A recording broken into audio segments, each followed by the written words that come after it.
Thank you for watching, guys. Now let's move on to the third part of our presentation. So this time, we're going to focus on the listening subtest. So, listening is divided into 4 sections of varying difficulty. What's the meaning of varying? The first section is expected to be the easiest. The fourth one is usually the most difficult. So as sections progress, the difficulty also increases. Now, for each section, how many points are there? 10. If you do the math, total of 40 points for the 4 sections. What about the time limit?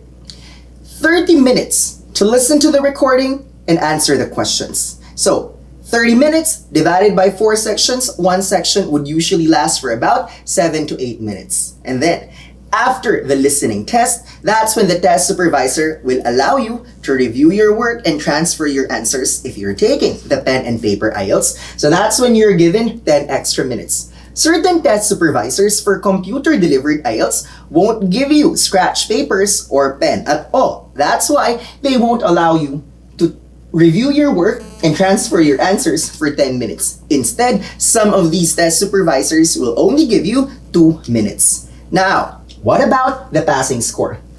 I hope everyone knows this by now, but IELTS is not a pass or fail examination. In fact, when you look at your IELTS result, it won't tell you congratulations. It won't even tell you better luck next time.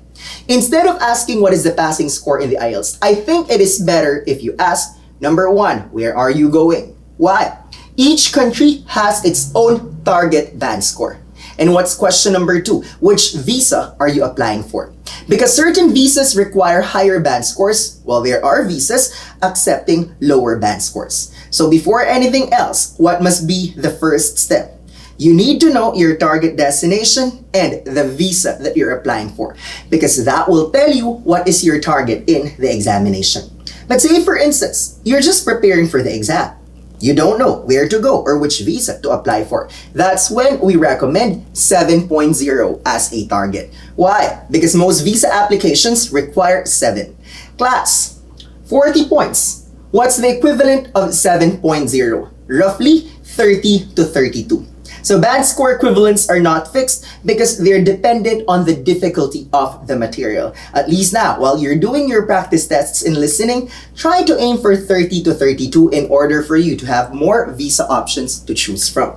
Now, what about the main problems in the listening subtest?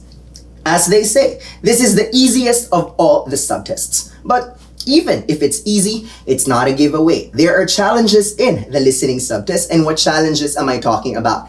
Number 1, unfamiliarity with the accent, and number 2, speed of the speakers. So, what is the number 1 misconception in the listening subtest? Some people are thinking that only the British accent comes out in the IELTS, knowing that IELTS is based in UK.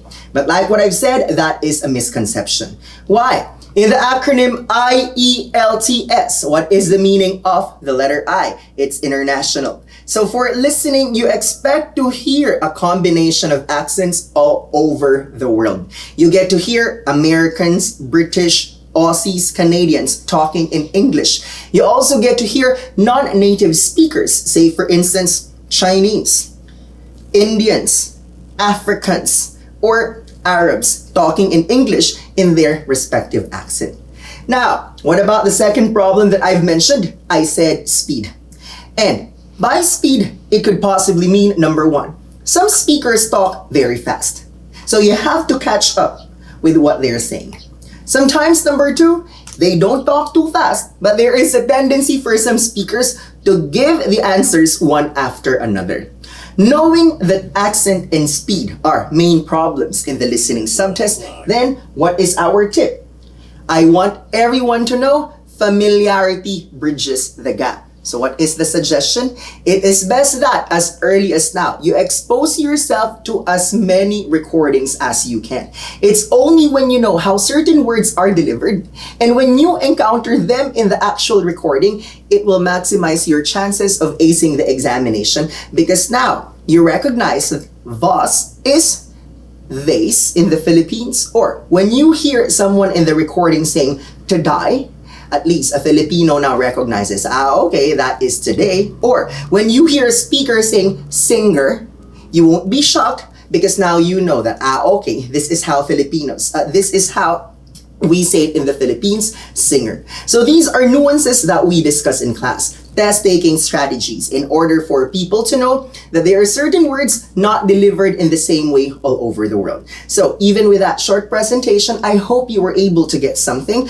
During the review proper, we discussed everything that you need to know for the listening subtest. Once again, if you do not know yet, we are actually offering online review services for IELTS. You can just message me on Facebook. That's Ervin Nil Temporal or 9.09er IELTS Review Center with more than 110,000 followers. You can also check our website, www.9eronlinereview.com. Thank you for listening and watch out for the reading subtest.